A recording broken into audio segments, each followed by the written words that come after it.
This one is called Dad Watches Adult Videos While 2-Year-Old Bakes to Death in Hot Car. What an absurd title. And you already know I ordered some DoorDash. Okay, let's go. 911, please. My baby was in the car. She's not responsive. The AC was on. She's dead. We have nothing. Would it be alright? So we can't let you do that right now. You can stay in the room if you want, but I'm not going to talk. It's a scorching 109 degrees in Marana, Arizona on the late afternoon of July 9th, 2024. A frantic 911 call sends first responders racing to the aid of a 2-year-old child, found unresponsive after her father left her to sleep in the family's car. What? As investigators try to piece together what may have happened, unsettling discrepancies begin to emerge, and shocking evidence raises a haunting question. Was this a heartbreaking mistake or a catastrophe waiting to happen? The suspect in question and all persons charged with a crime are presumed innocent unless and until proven guilty in a court of law. It's like baffling. I don't know. It's baffling that this happened. Our lives have been literally perfect. The panicked 911 call comes in around 4 p.m. from 37-year-old Christopher Schultes. As the dispatcher attempts to keep him calm, Marana County Police and first responders weave through the busy streets in a desperate race to get to the scene. What are you reporting? She was in the car sleeping. She's unresponsive. Okay, and who is she? Please. Who My is she? daughter. Is she still breathing? No, she's not breathing right now. Okay, we need to start CPR right now. Yes, we are. We're starting CPR, yes. I'm so sorry. Okay, is she breathing yet? It was just like this. How long has it been? Half hour. It was, but it turns off. They have some CPR. Mom is a doctor and is also performing CPR on the baby. 3, 4, 5, 6, 7, 8. Come on, baby. Deeper. Move on to give her breath. Oh, baby. By the time police arrive, paramedics have already taken over efforts to save the child, but the situation looks grim. As the temperature outside is boiling, they need to know how long she was exposed to the deadly heat. Half hour, 45 minutes. 45 minutes, okay. The car's been on. She was left in the car. You hear about stories about people accidentally forgetting their kids in there, and it's not funny. It's not funny at all. But it's like, how do you forget that your child? As a parent, how do you go into your house, go on about your day, look around and be like, oh shit, like, don't get me wrong, I've left groceries in my car, came back upstairs to my house, unlocked the door and been like, bitch, you left the groceries in your car. What are you doing, stupid? And go downstairs immediately. Leaving your child, going into your empty house and being like, where's my kid at? Oh, the baby's still in the car. Like, I try not to judge what I don't understand, because I'm a very forgetful person, and I could understand leaving your car in your child in your car for like 5 to 10 minutes. No. You know what? 5 to 10 minutes in the car alone, no. Not a baby. Ignore what I'm talking about. I don't know. I just don't understand how you forget a kid in the fucking car. But it was said it was on. Was the air conditioning on? Yes. But I guess it turned off, right? As the paramedics need space to work, Chris walks away from the desperate situation. The officers attempt to keep Chris calm as he experiences rapid shifts in his emotional state. Chris. Oh yeah, let's get some work done. What's going on? Why are you with me? Because we were first responders and we were on scene when they affected all of us. The AC was on. My worst nightmare. I'm on sciatica pain, so I can't be sitting down.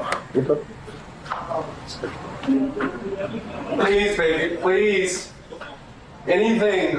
Despite their best efforts, the situation takes a dark turn. I mean, I don't know if we should either of us should do everything now. She's dead. Like, I need to be with her when I go. Oh my God, I know. This guy sounds so full of shit. And Lord forgive me for jumping to conclusions. Are we sure that this is actually his baby, or is he just a sperm donor? Because there's no way he's...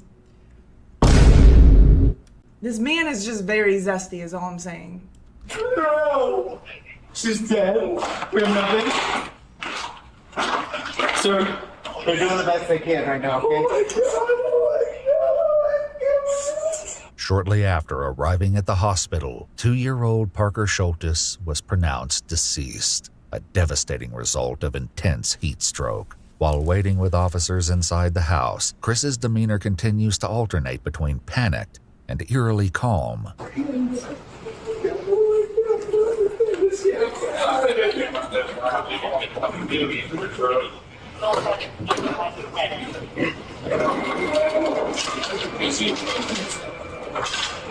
Why the fuck is he acting like that, bro? Thank you. Look at him pouring his fresh cup of cold ice water while his daughter in the back of a fucking air fryer, bro.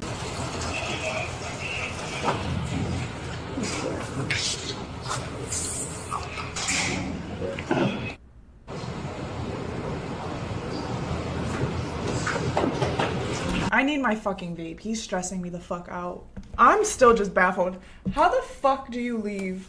How the fuck do you leave your child in the car? Mom, have you ever left me in the back of your car accidentally? You probably have, I'm not gonna lie. Can we get you anything? What? I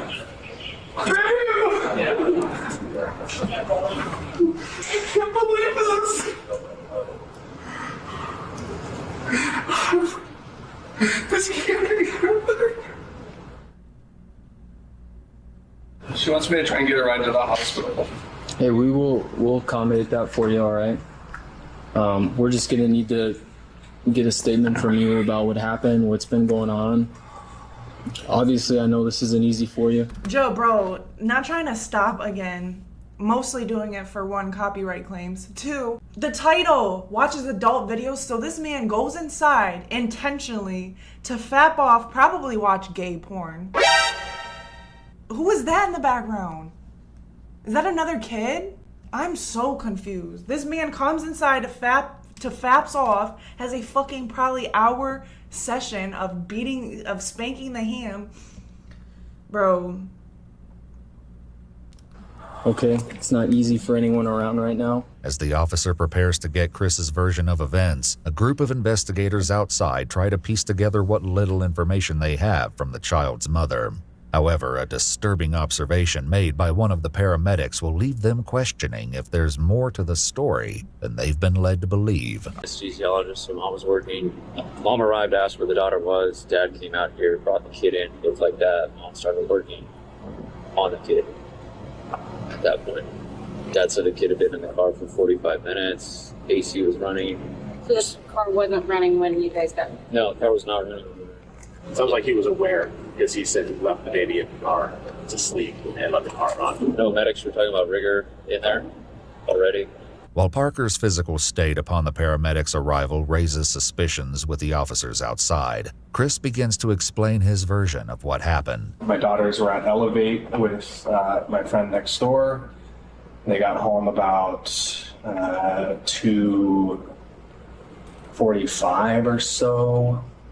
They've just been hanging out at home. She was sleeping in the car and I had the car on.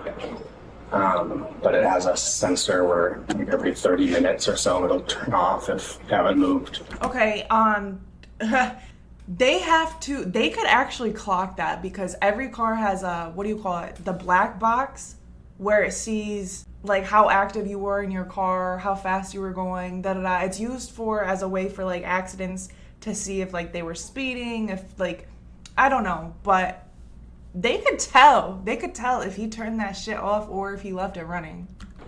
I swore she was in the house playing with her sisters like she always does. I haven't been doing anything else really on the house. But beating your meat.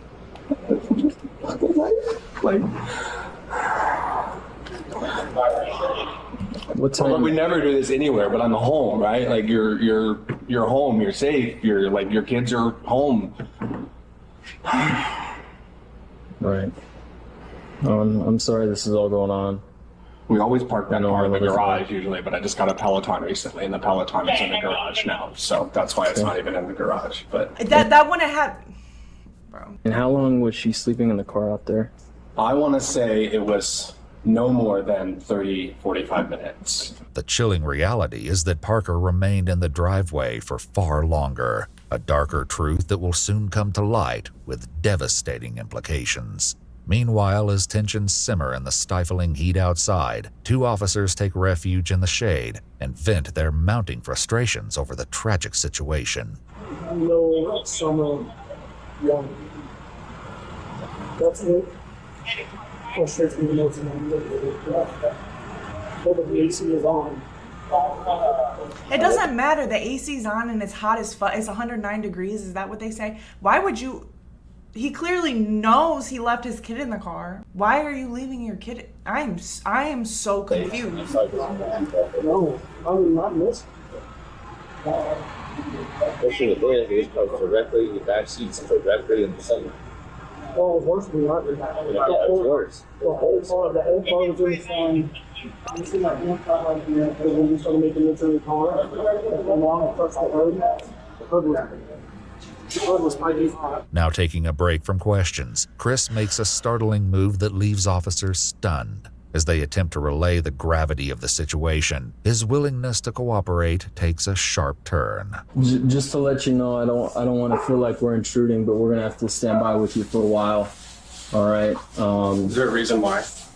So any death, Cause your daughter. we have to treat like a crime scene. I know this is extremely difficult for you. This is a normal process that we have to follow through with. I don't want you to be blindsided by anything, but that's what's going to be going on for right now, okay? So I'm being treated like a murderer? No. I just lost my baby. Not at all. I know that. And I know this isn't easy for you. That's why I'm trying to be straightforward and honest with you, okay? I don't want to keep any secrets. I don't want to hide anything for you. Someone's going to talk to you about what happened, though. All right?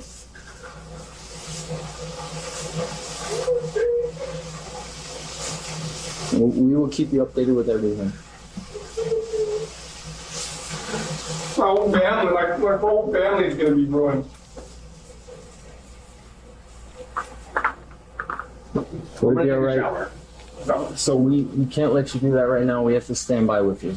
Okay? As soon as you can, we will let you know. You can stay in the room if you want, but I'm not going to talk. How ironic that he gets the luxury to be able to just. He's probably hot. It's like, I'm gonna rinse off. I need to take a shower. He's so flamboyant.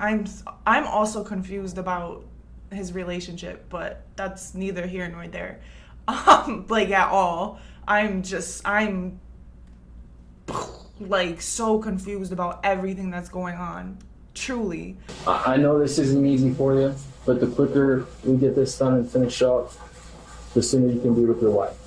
All right?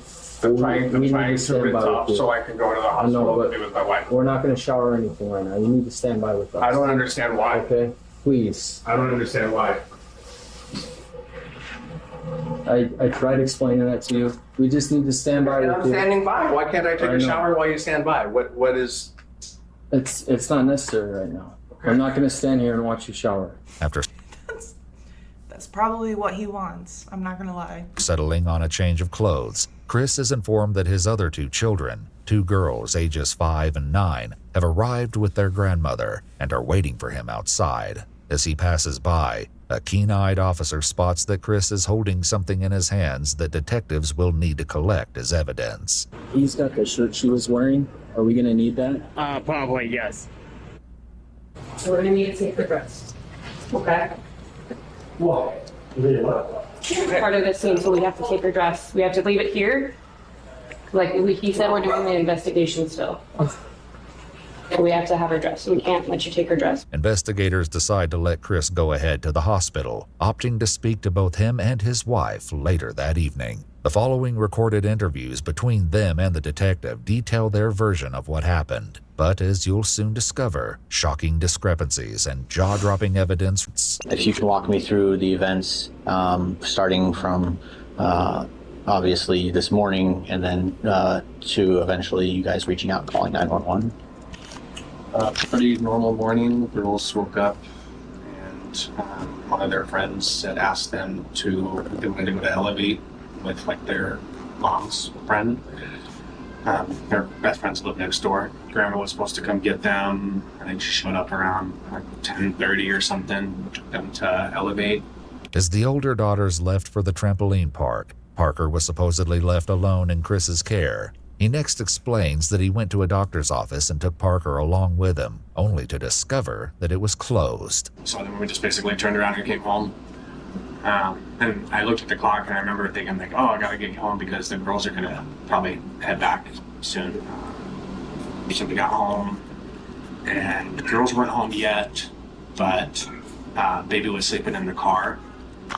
And so I had taken some stuff inside and I had came back out and the girls were there. They had just pulled up. And so they came inside and I checked on the baby. She was still sleeping. And then came back inside.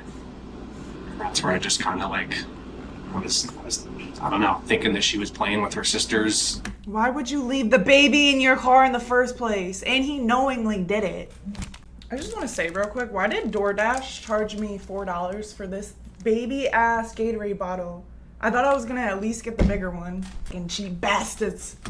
I think that me coming home and thinking that, you know, the girls were going to be home, so I got to like come back in and out kind of thing. You said the girls came home. You remember about what time that was?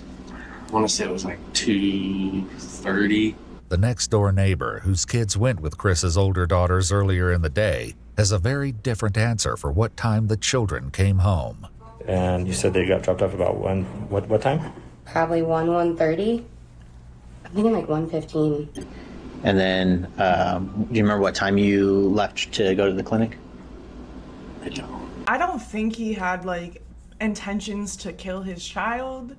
This is just what I'm getting so far, but just straight negligence on his part, and he just didn't give a fuck. You remember roughly about what time you got to the clinic and saw they were closed? Probably about 2.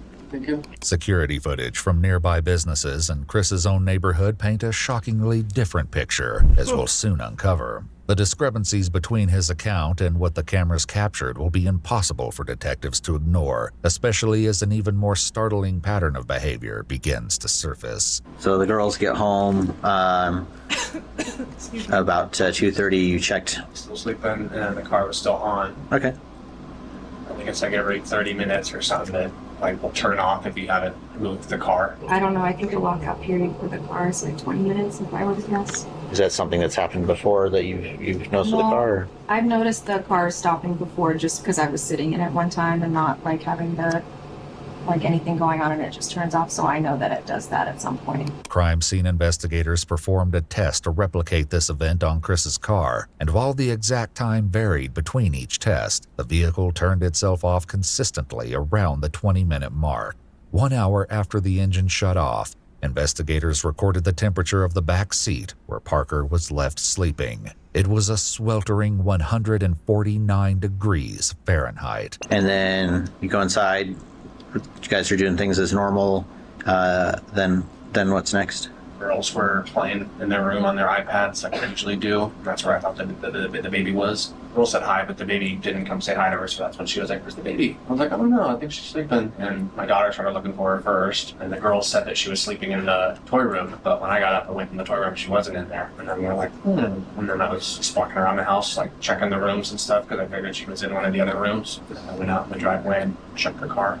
Already, Chris's timeline casts doubts as it places Parker in the driveway from before 2:30 p.m. up until the 911 call was placed, much longer than the 30 to 45 minutes he originally claimed. These discrepancies won't escape these seasoned detectives, but the truth they uncover will be worse than they imagined. And as far as letting sleep in the car, have you've done that before with the kids? No, not that I'm aware of. And then, had you done anything like this before, where you just let her sleep in the car or anything like that? No, that's normally. I mean, I have the girls with me usually, and the girls are always, good about like, Dad, get the baby, like we'll walk to one side together. I don't mean to be insensitive, but I have to ask these questions. Any issues at home? Any problems? No, we have the perfect life. Like, I'm not even kidding. Like, every day we're just in awe of just how much we love each other, how perfect our girls are, just how full everything is. It's just, it's like baffling. I don't know. It's baffling that this happened. While they both claim it's never happened before, security footage witnessed by police, along with more unsettling claims, will ultimately reveal the possibility of a disturbing pattern of behavior. On the morning of July 9th, the day of the incident, Chris allegedly pulled into a gas station at around 12:06 p.m. on his way to the doctor's office. He's seen entering by himself, and after buying 3 cans of beer, enters the bathroom. Only 1 can remained as he exited without paying around 12:10 p.m. Chris's vehicle is next seen arriving at the doctor's office at 12:12 p.m., hours before he originally claimed. His vehicle is then seen making a third stop at a Bosch's grocery store at 12:30 p.m. Cameras captured someone matching Chris's description entering the store at 12:40 p.m., once again alone. He's then seen returning to the vehicle at 12:47 p.m. At 12:47, neighborhood cameras captured Chris entering the neighborhood. The vehicle was captured pulling into the driveway at 12:53 p.m. 12:53 p.m. And not for nothing, he's drinking with his child in the car too. Where Parker was left asleep until 4:16 p.m. Oh my gosh. That's hours. When the 911 call was placed, Parker Schultes remained in the driveway for more than 3 hours. The possibility that Parker was left unattended at each location may have been a shock to detectives, but to neighbors it was no surprise. After hearing troubling rumors circulating in their small neighborhood, investigators begin to question them and are shocked at the surprising allegations. Neighbors tell police that there have been multiple incidents in which the older girls were rumored to be found lost and wandering the neighborhood, while Chris was nowhere to be found. As well, a second neighbor came forward to say she'd been involved in a number of search parties for the girls over the years and claimed that while Chris was home, he would have no clue they even left the house. While Chris and his wife both adamantly denied regularly leaving their children alone, disturbing text messages surfaced between the two that seemed to contradict their claims. In this exchange, which took place just after Parker was taken to the hospital, "I told you to stop leaving them in the car. How many times have I told you?" To which Chris replies, "I'm sorry. Detectives are coming for me. I'm going to prison. I killed our baby." Additionally, in the months leading up to Parker's untimely death, the mother accused Chris of driving under the influence with the girl. Why were you going 138 with our baby in the car with alcohol in your system? You hate me and she was sleeping, it's fine. What? What does her sleeping mean? She is physically in the car. If you got pulled over in an accident, she is still in the car. Stop saying you hate me when you keep making in the car. As well, it appears that Chris admits to speeding at nearly 140 miles per hour with one of the children in the back seat. One burning question still remains: what Chris was doing while Parker was supposedly trapped in the scorching vehicle for over 3 hours. Between 2:30 and then when came home, what were you doing? Working on laundry. The office was on TV. Was drinking a Dr. Pepper, done a little vacuuming on the stuff in the house. It was just like a lounge around the house day. A search of Chris's phone may shed even more light on his activities at the time. Shockingly, around 2 p.m. while Parker slept in the hot car, Chris may have been browsing for men's clothing and searching for adult videos, raising chilling questions about his priorities and state of mind. With enough probable cause to make an arrest, police once again returned to the home on July 12th, just 3 days after Parker's tragic death. Hey, how you doing? Doing all right. I don't necessarily believe the wife should be charged. I don't know. She enabled it. She just ignored that there was obviously multiple other situations where she just let him not give a fuck. I don't know. The kids need to be taken away from her just as well, because clearly the babies aren't safe in his and her, or just his or her care. So, based off of our investigation at this point, right, we have determined that there's probable cause to go ahead and charge you for what happened. Okay? Let's come out here, Christopher. No. It's okay. No. Okay. So, No. listen. No. Listen. Okay. This doesn't change This doesn't change what's going on. Okay. What happens at this point? It's simple. Okay. What happens at this point is you are going to be taken in custody, all right, and you will be booked.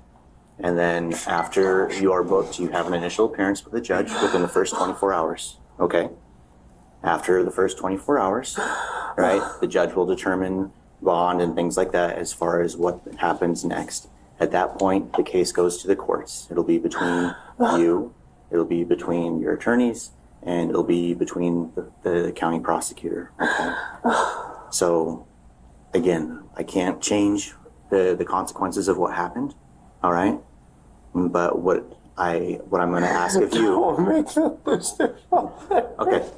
Don't make them lose their father, but that's not the cops' fault. That's your bitch-ass decision for wanting to go inside and fucking watch porn while your baby's dying in your car, bro. Like, no matter what, somebody always has to be responsible for something.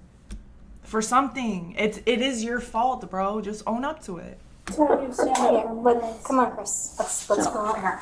Can you grab him some shoes, please? No. They're right there. Let me put shoes on. Can I just ask one thing, please? Yes. Yeah.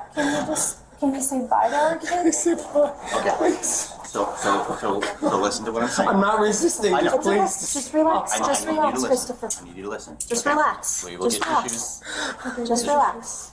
The timing of the arrest doesn't sit well with Chris's wife and mother, who express their concerns as well as their harsh opinions about the officers themselves. Just so you guys two, we're trying to make this as little of a scene as possible. So I don't think we can wait till after the funeral. I don't want the kids to see Dad get hauled off. Seriously. That's going to be between you and the court. Can I give him a kiss? Yeah. I want. There you go. Chris, I'm gonna be here and I'll take care of everything. Seriously. The funeral is Friday. Oh my God, they're worried about the wrong thing. Okay, yes, the baby's funeral. But let's not forget who's responsible for the baby even having a funeral. Are you kidding me? He might have not put a fucking gun to his child's head, but he might as well for all this. Like, he's responsible at the end of the day. No hurt. No hurt at all. As officers prepare for transport, they make one final consideration given the extreme temperatures. Anything inside your pockets? You just have to, it's standard, okay? Hey, Brooks, on the AC, look on the bottom, it says rear. Let's get the AC. As good as I can my chance. We'll do a second. Thank you. Christopher Schultes was arrested and booked into the Pima County Adult Detention Center. He's been indicted on charges of second-degree murder and child abuse related to the death of Parker Schultes. While he was later released pre-trial services, the court had asked for a $1 million bond. During his second showing at the court in August 2024, Schultes pleaded not guilty to the charges. The charges have now been escalated to first-degree murder and child abuse. Good. That's it. Like, I have nothing else to add. That was super straightforward. He's got to be accountable. He has to. Like, what else do you do? All right, bye. Love y'all. Mwah.